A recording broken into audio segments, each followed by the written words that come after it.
Okay, Brian. So the again, this game is huge, but let's break it down a little bit. This is the first opportunity you've had to really talk about the USC game because Sean and I did the two stacking up shows, and I'm really interested to hear what you have to say specifically in this topic. We're going to talk matchups, and we're going to go offense first. We're going to talk offensive matchups for Notre Dame versus USC's defense that you're looking at that could decide the difference in this game.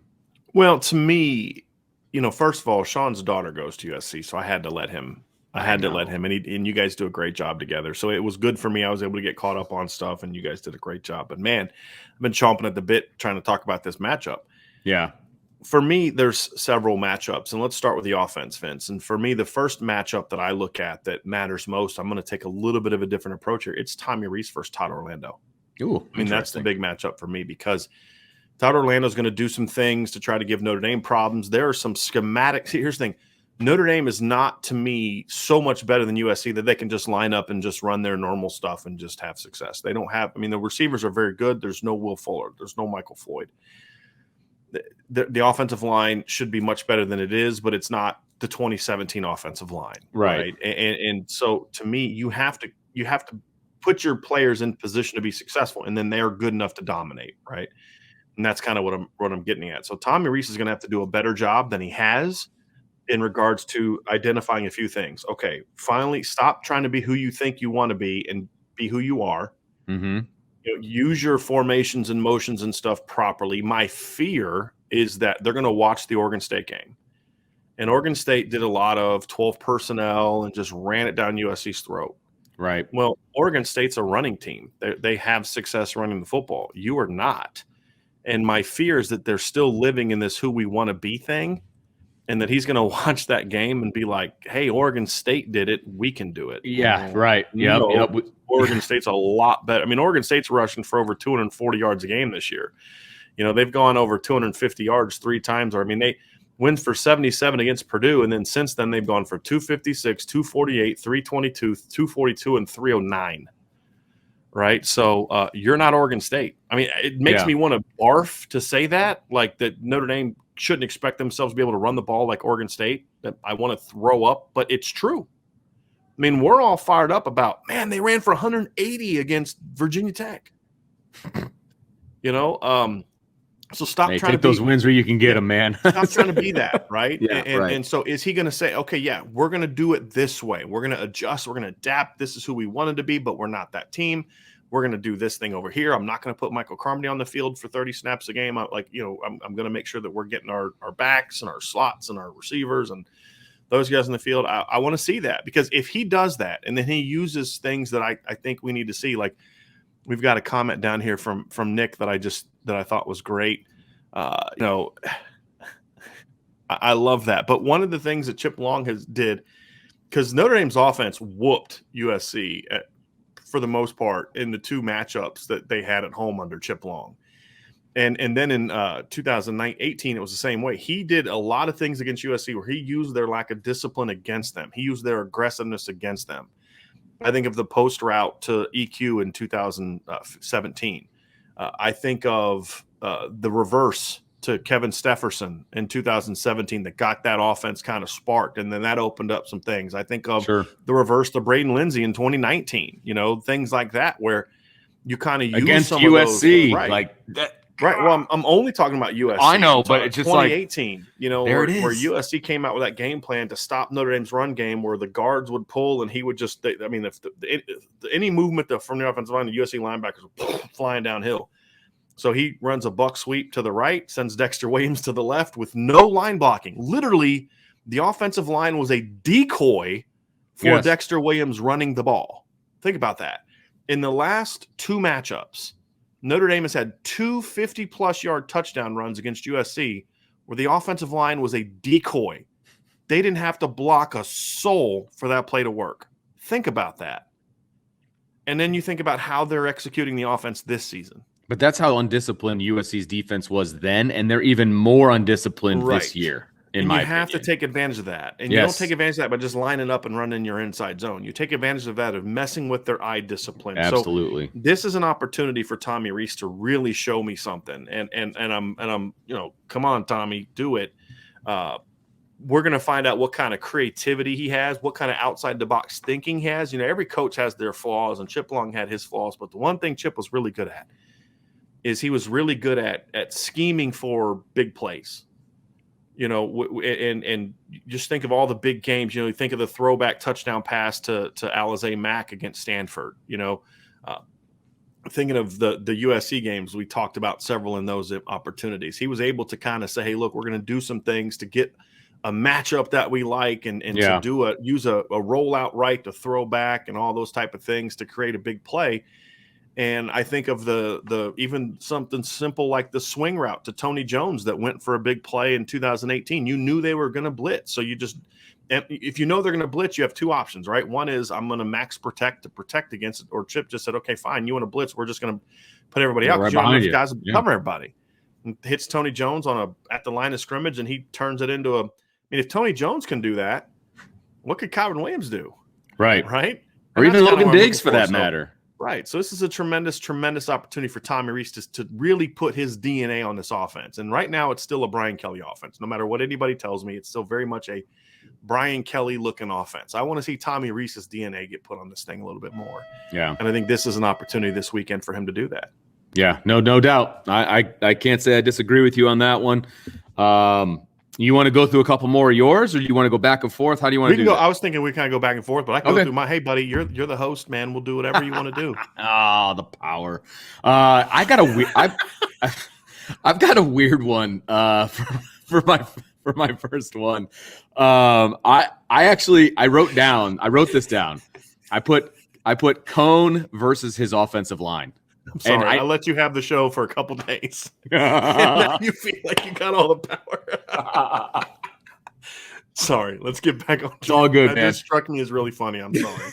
It's all good. No, I wrote down Cone versus his offensive line, and I know that that's not like a head-to-head. No, I want to hear this one. This sounds really interesting. Yeah, but to me, this is an opportunity for Jack Cone to be successful. This is an opportunity for him to.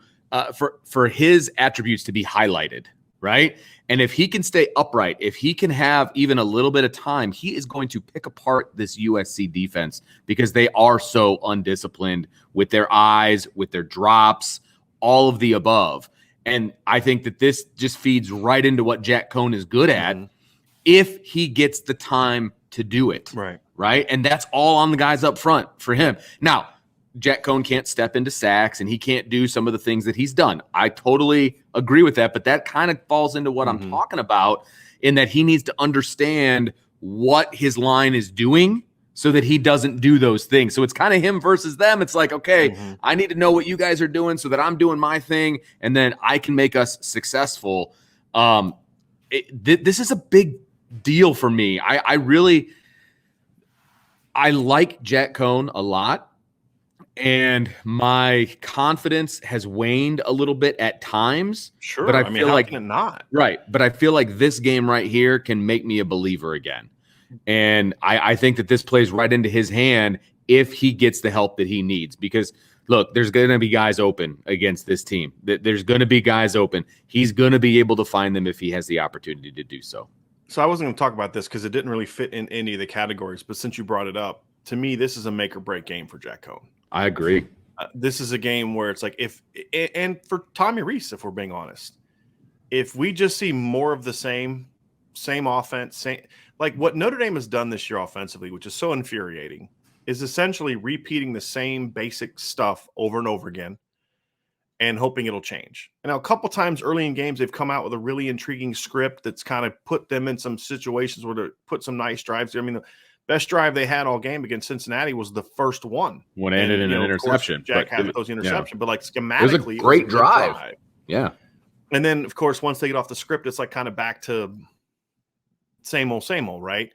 If in this game we see a change in scheme that puts Jack in position to say, look, we're going to build around you. well, then he's got to go out and execute, right? And my biggest fear is that they're going to do that early. Script's going to look great. They're going to come out and score early, and then they take him out, put Tyler in, and what does that do to the rhythm of the offense? I really hope that's not the case. But it's going to happen. I mean, this is, to me, I think it will. But the point is, if Tommy does that, now it's up to Jack to say, look, you're going to get hit sometimes. It's just fine. Right. It is what it is. You're going to get sacked probably once or twice. I mean, it happens. But don't start looking for the pressure. Stay poised. Keep your eyes downfield. Get the ball out quickly. Be like you were in the beginning of the year against Toledo and Florida State when you were willing to take some shots to get rid of the ball, which he did. He got hit a couple times. I mean, early in the game, they had that great wheel route throw to Michael Mayer against Toledo. It was a little bit of a slow, longer developing play, slower developing play because it was a wheel by the tight end. He knew he was going to get hit. He let it go and got drilled and face planted, but bam, 28-yard gain. He's got to play with poise because if we see more of the same from Tommy Rees and him, at that point in time, it's like, okay, look, you guys clearly aren't going to fix this thing, so just put in one of the younger guys because this is maddening. Yeah, agreed. He's going to have this game where Jack's going to say, look, there's a reason why they're believing in me.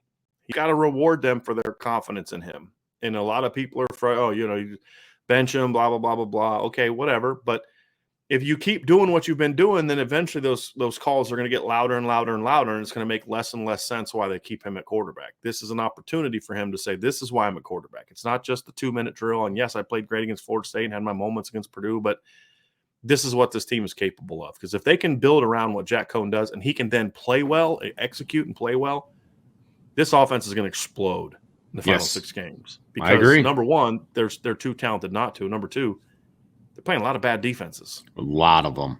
There's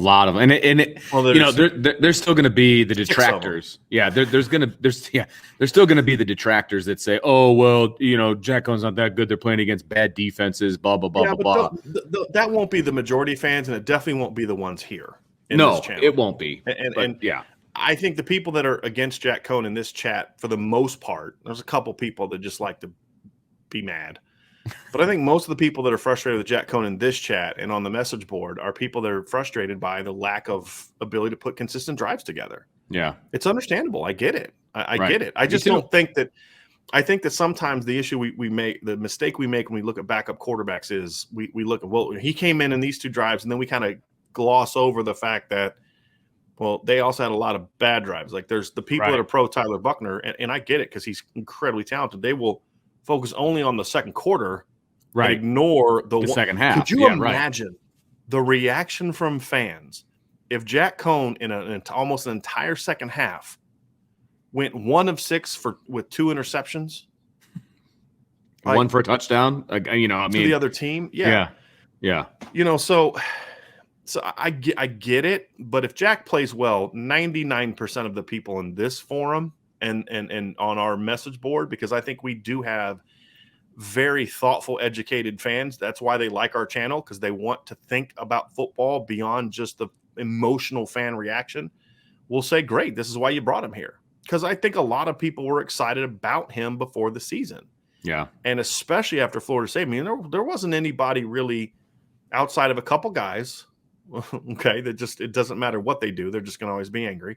Sure. People were fired up about Jack Cohn after the first game. Yeah, so was I. So I get it. But that's my second one, Vince. This is a big game for the outside receivers of Notre Dame. Mm-hmm. USC actually has talented corners. Isaac Taylor Stewart is long and talented. He's the exact type of player that has given Kevin Austin problems. He's long, he's athletic, and he likes to press. And that's been like kryptonite to Kevin Austin so far this year. Same with Braden Lindsey. Chris Steele is a very talented player. They've been really inconsistent. I know you guys talked about it in the show. Was it Tuesday? Yeah. This is a talented USC secondary, but a very inconsistent USC secondary. Are the outside receivers going to be are they going to play sharp, sound football? If they are, an aggressive football and be physically tough and mentally tough against the USC press, then I think, because USC likes to press, and if they've watched any Notre Dame film this year, they're going to be like, yeah, those guys don't like being pressed. Yeah. They're going to press. So this is an opportunity for Kevin Austin and Braden Lindsey to say, okay, Yeah, I know I've had some issues with that in the past, but we've made our adjustments, right? Because the adjustments aren't just about coaches. Kevin Austin you're a senior in college. Right. You got to be able to look and say, hey, clearly, I mean, if your coach isn't teaching you to do it, you got to be able to say, well, okay, I can either just keep not doing it or I can figure something out. Right.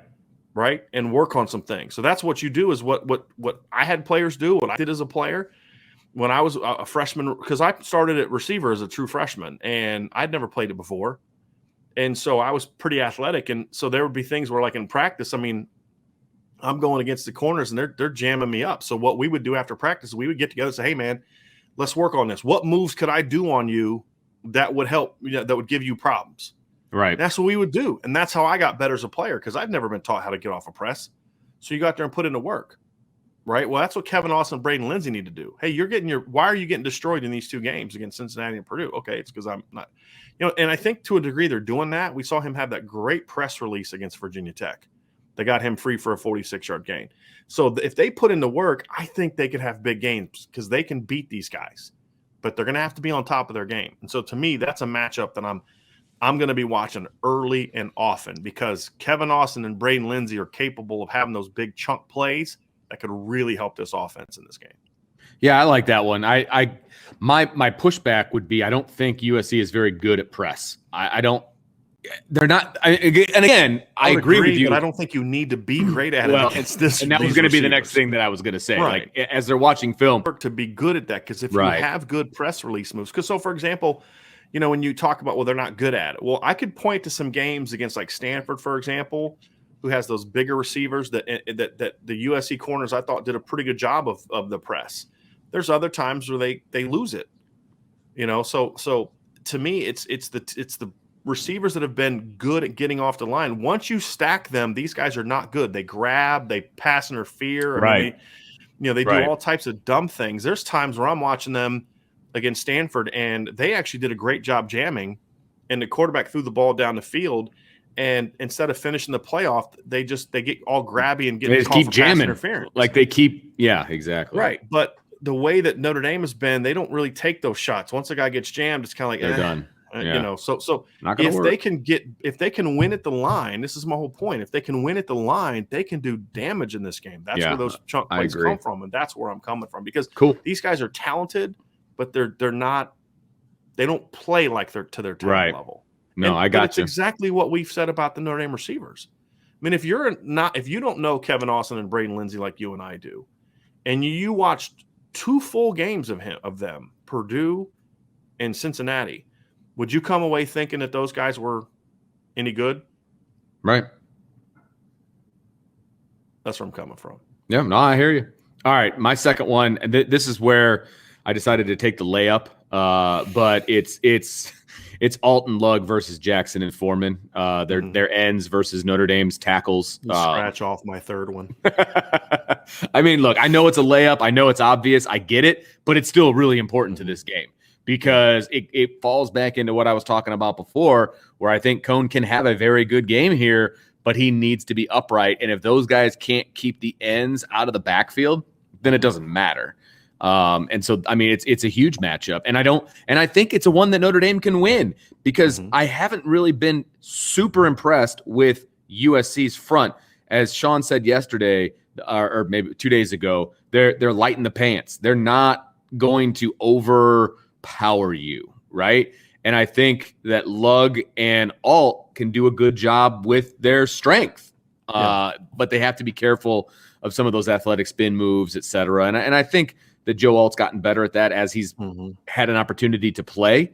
But that's what they're going to have. They beat him on that early by Virginia Tech, but the next couple times they tried to beat him on it, he was prepared for it. Exactly. Because when you're a freshman, that sometimes, hey, look, I've never seen a 6'6", 245-pound kid do that move on me. Right. Because Notre Dame players don't really do that move a whole lot. Right. Totally agree. That was my third one too, Vince. Yeah. I'm right there with you. I mean, it's a huge matchup. It goes back to your previous point, your number one point. If they can give Jack Cone time, right, and give Tyler Buckner time. I mean, we saw this against Virginia Tech. Second quarter, they gave Tyler Buckner time to throw, and he made some gorgeous throws. Right.